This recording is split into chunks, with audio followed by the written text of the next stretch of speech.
everyone. Hello. We're going to make a start really soon, like now, because we need to get to the scripts and get on to the next one. Thank you for joining us today. I'm Maya. I'm Sharma. Yeah, I knew that. This is why I hate mics. I'm Maya from the AIU RACE Centre. I also hate podiums, so I tend to gravitate towards the people. So just keep showing me back this way. I'm the Collections Engagement Officer at the AIU RACE Centre, and I'm here with my colleague Annie, who's really busy. Do you want to quickly say hello? Hi everyone, I'm Annie. I'm the library assistant at the Race Centre. I'm just going to say this really quickly now, interrupting Maya's introduction, but I'm going to just hand out, could you just take one handout each and like 1 or 2 post-it notes each? The handouts, like some of you might have different ones, but it doesn't matter, so don't be alarmed if the person next to you's got something different. If you can manage it, don't look at the handouts yet, because they'll make much more sense when Annie sort of contextualises and explains. So yeah, as I said, we're from the AIU RACE Centre, which is a small team of 4 people, 5 posts, mostly part-time. We sit within the University of Manchester Special Collections, because essentially we are an archive and a library. But we are interestingly based at Manchester Central Library, which means that we're accessible for the whole community. We also work alongside our sister organisation, the AIU Education Trust. It's a great setup for us. It means that we have the ability to do really deeply engaged community work. We can bring in funding from elsewhere. In fact, there are more, that team has a greater number of staff than the Race Centre team. Effectively, we work as one organisation. We don't kind of like, kind of draw lines between the trust and the Race Centre. And for example, I work 3 days for the Race Centre. I do a day a week for the trust.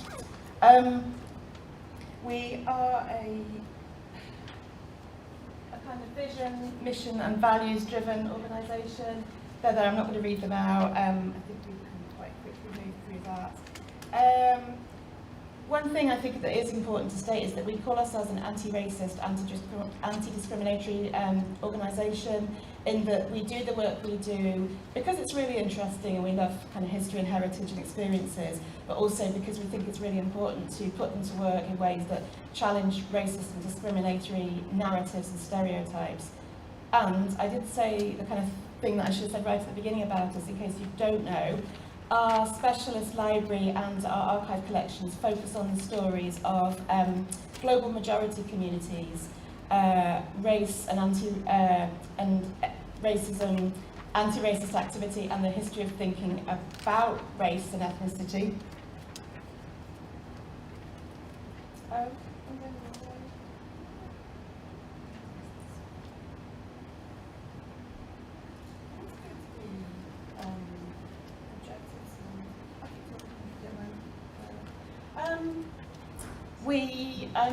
We do have a set of objectives that support our mission and values, but I think what I really wanted to underline is, although we have this kind of quite strong identity based around our mission and our values, we very strongly align with the University of Manchester priorities and strategic objectives, as well as the University of Manchester Library priorities set out in the Vision 2030. So things like creative research, we are often, I think, seen as the kind of people who do social responsibility, kind of nice fuzzy stuff with communities, but actually we contribute to teaching and learning in a really significant way.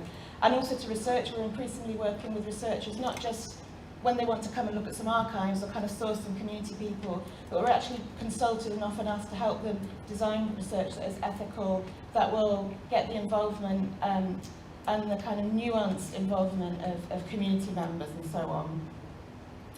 So I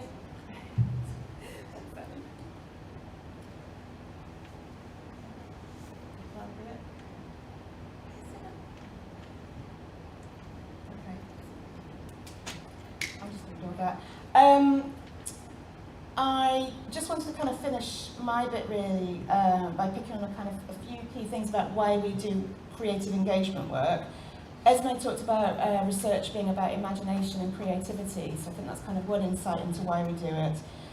We've kind of always worked this way, but I think we're increasingly moving more and more to using different types of creativity, whether it's kind of using kind of visual images and so on, or whether it's working with poetry and writing and so on. Number of reasons, I'm going to mention them very, very quickly, but then Annie will kind of pick up and explain all that through a really nice kind of case study. Creative engagement works really well for a better range of people, and particularly for young people. There are always going to be people among us, I was always one, who just loves seeing something from an archive or from a kind of an archaeological dig. But there are lots and lots of people for whom that doesn't in itself spark some kind of enthusiasm or excitement.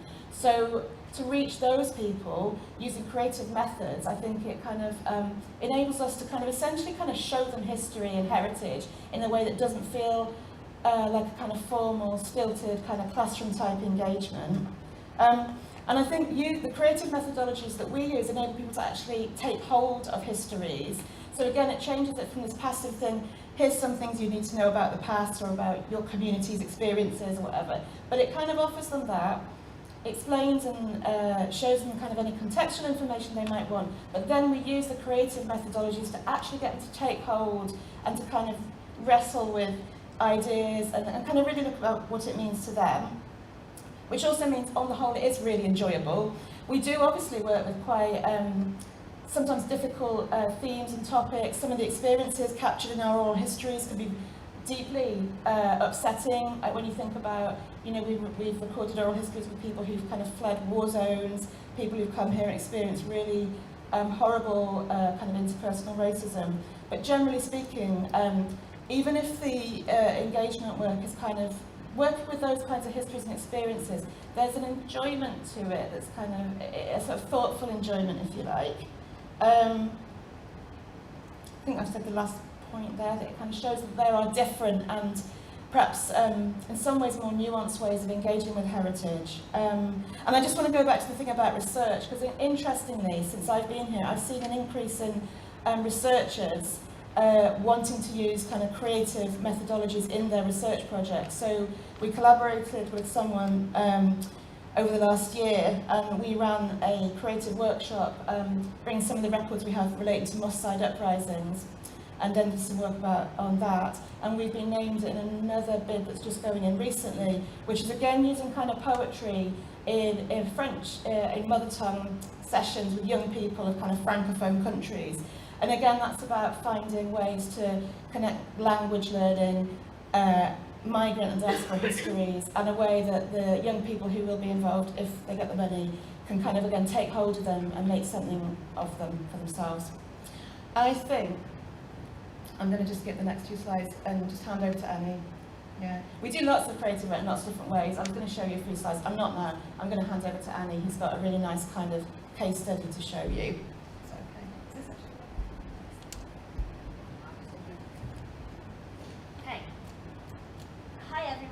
So yeah, I'm going to share details of an engagement session that Maya and I ran last month, actually, involving found poetry, which I'll say a bit more about in a second. And it was with a group called We Belong. So We Belong are a group that campaigns for the rights of young migrants. They aim to empower the young people they work with, develop leadership, and create counter-narratives to the UK's often hostile environment for migrants. They advocate for reform within the immigration system. So they brought a group of about 6 young people, aged 16 to 25, for a 2-hour session at the Race Centre. We gave them an introduction to the Race Centre, kind of who we are, the space, an introduction to archives in general. Most of those young people had never been to an archive before. Some of them kind of had, we were trying to get a grip on kind of what they thought archives were, what they were expecting, who they thought actually might be normally represented in an archive, who might be missed out. And we asked them what they would put in an archive to represent their lives. So we were kind of right from the start of the session, I think, trying to make the point that archives are for everyone and can represent everyone. We then did an archive handling session where we got some objects out for them to have a look at, and a creative activity based around found poetry. The archive handling session kind of fed directly into the creative activity, so I'm just going to kind of run through really quickly what we actually showed them. So we got, we focused on kind of activism and also especially anti-deportation campaigns. And we've got a lot of that kind of material in many of our collections at the Race Centre. So you can see on the slide there, we got out some of our badge collection. Also a t-shirt that we have from an anti-deportation campaign by someone called Viraj Mendes. And we got those items out because they're kind of, they're really visual, they're really kind of easy to engage with. They maybe actually kind of contradict some of the opinions someone might have about the kinds of things you might find in an archive. And they also really kind of, I think, just really neatly introduce some of the themes that are there across many of our collections. And then for the kind of the main part of the archive handling session, we focused on the Farrokh Khan papers. And chose a few items to tell Farrokh Khan's story. So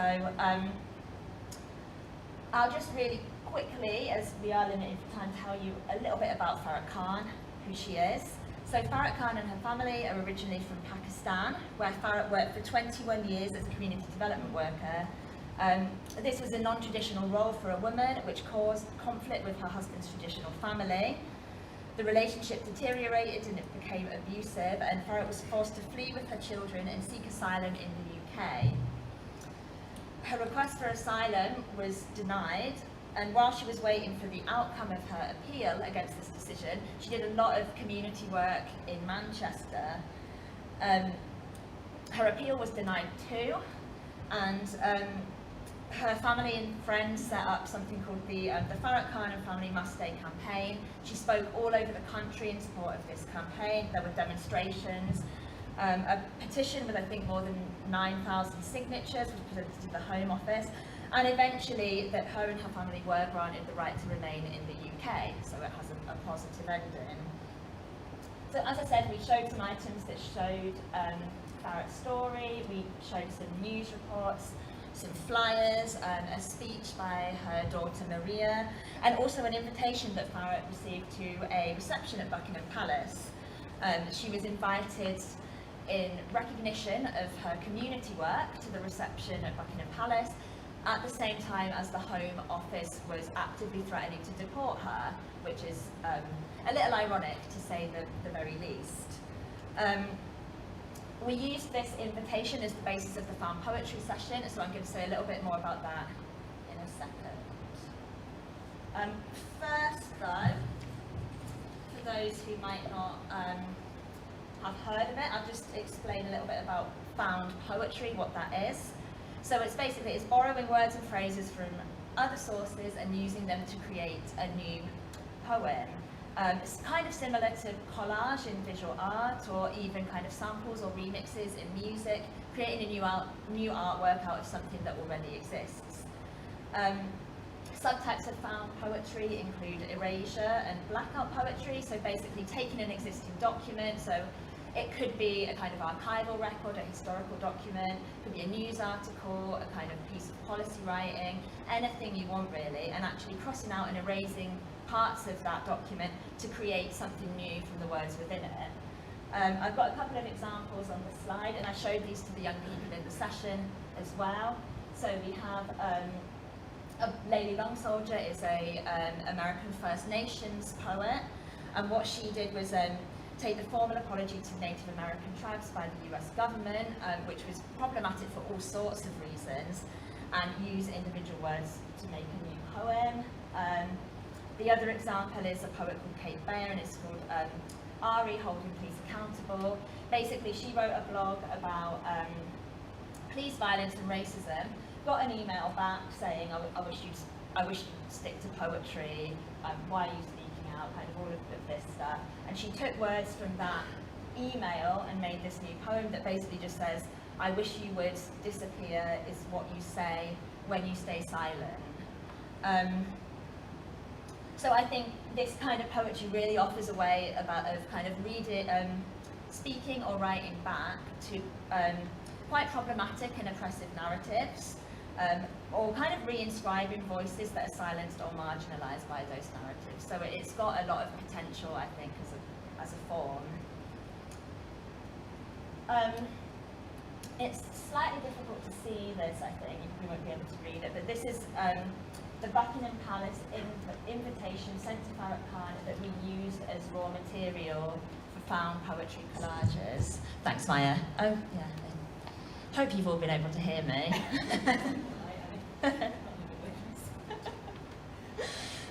So what we did was we gave each of the young people a pack which included 3 copies of the letter, a blank page which still had the Buckingham Palace header on to kind of use as a frame, pens, pencils, scissors, glue, and also actually some images of the badges we'd shown. And we basically just let them go, and they created some really creative, kind of powerful pieces of work responding to Farrokh Khan's story. There's some examples on the slide there, and there's also some examples in front of you, so the handouts you've been given. So I'll just give you a couple of seconds to have a quick look at those. There's a couple more on the slides there as well. I actually really like the one on the far left of the slide that says, just says Mrs. Farrokh Khan, for security reasons, return passport. The Queen. Feel free, you've all got different ones, so feel free to kind of pass them along and swap them. Yeah, swap around, have a look. Maya talked briefly about how creative work with archives works as a way of kind of empowering young people to actually take hold or take ownership over history, especially kind of a history that they might feel excluded from. And I think we found that this kind of found poetry exercise allowed that in a really powerful way, kind of taking something that's as representative kind of formal and official British life, or a particular part of British life and culture, like kind of the monarchy and Buckingham Palace, and actually kind of being able to cut that up, rewrite it, kind of write over it. That, I think, ended up being quite a kind of symbolic and kind of powerful act. It also really let the young people take an active part in Farrokh's story. A really kind of active engagement than that which is just offered, I think, by looking at a document. The atmosphere in the room noticeably changed. It got louder. There were people talking, making connections between the stories in the archive that we'd shared and kind of also stuff going on the news, maybe even stuff in their own life. And I think it's just really emphasised that actually this creative work allows us to do a bit more than just say, here's something for you to look at, kind of, aren't you lucky to be able to come here and look at this object. It actually really encourages those links to be made for people to think, okay, actually, how is this relevant to me? How is it relevant to my life? I've just got on the slide there a few of the feedback comments that we got after the session. So it was really positive feedback, particularly about the creative activity and learning about Farrokh's story. There were also comments about feeling welcome and feeling like the centre, the Race Centre and our library is a space for them. And it was really important for us to get that message across in the session, so we were really happy that was picked out specifically in the feedback. We collected feedback on what we could do better too, and I think from that and also from our own discussions, we really reflected that 2 hours just wasn't long enough. We really needed like a whole afternoon, a whole workshop with more time inbuilt for kind of reflection and stuff like that. And I think we'll try and do that if we're going to kind of when running more of these sessions in the future.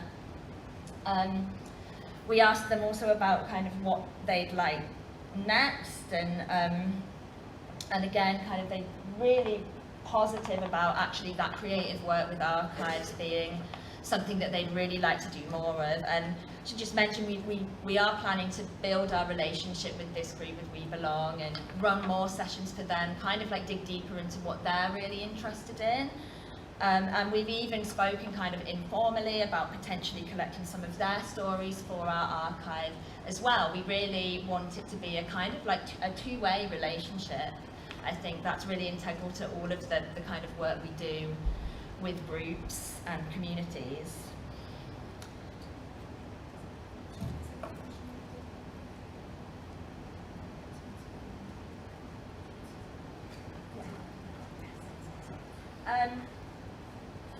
We also, I think we both felt as well, there's lots and lots of potential with this kind of creative engagement work. So it could really be tailored depending on the group you're working with, the themes they're interested in, or the age range, as well as kind of doing poetry, could do work with kind of visual art or collage.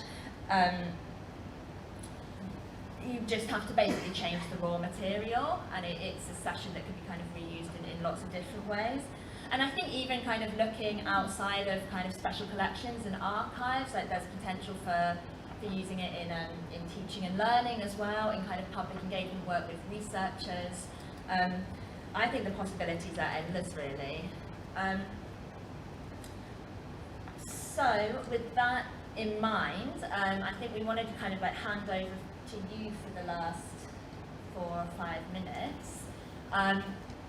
You should all have a post-it note or two, and what we'd like to do is talk to the person next to you quickly and think about what opportunities do you see for creative methods in your own work, or kind of in the work of the library in general. There's a flip chart over there, would be brilliant if on the way out, when you're leaving the session, just pop your post-it notes on there, we'll take a photo and we'll share it with everyone who came today. I meant to say at the beginning, originally we'd envisaged we kind of have like 9 or 10 people who could sit around and have a bit more of a conversational type thing. So I apologise for this kind of being much more presentational, but we just thought if we kind of drop this with you, hopefully it'll be the beginning of a new conversation with colleagues or continuing existing conversations, so please do get in touch with us. And just one other thing I wanted to mention that only just occurred to me that actually is quite useful and to share with you is that group we belong, we've been trying to make links with WP in terms of those young people and bringing them onto campus, because they are an incredibly switched on, very curious, inquisitive and intelligent group of young people who are thinking about higher education. So we're going to do a series of sessions, and one potential idea is that, again, we use the Race Centre library in the second session there as a kind of staging post, and maybe get someone like Adam Cook or someone from the main kind of WP team to come down and meet the young people in a space where they feel comfortable and relaxed and they feel like they've got some ownership. Okay. We need to stop now, don't we, Sam? People need to write on their post-it. Yeah, sorry, right at the start. 2 minutes.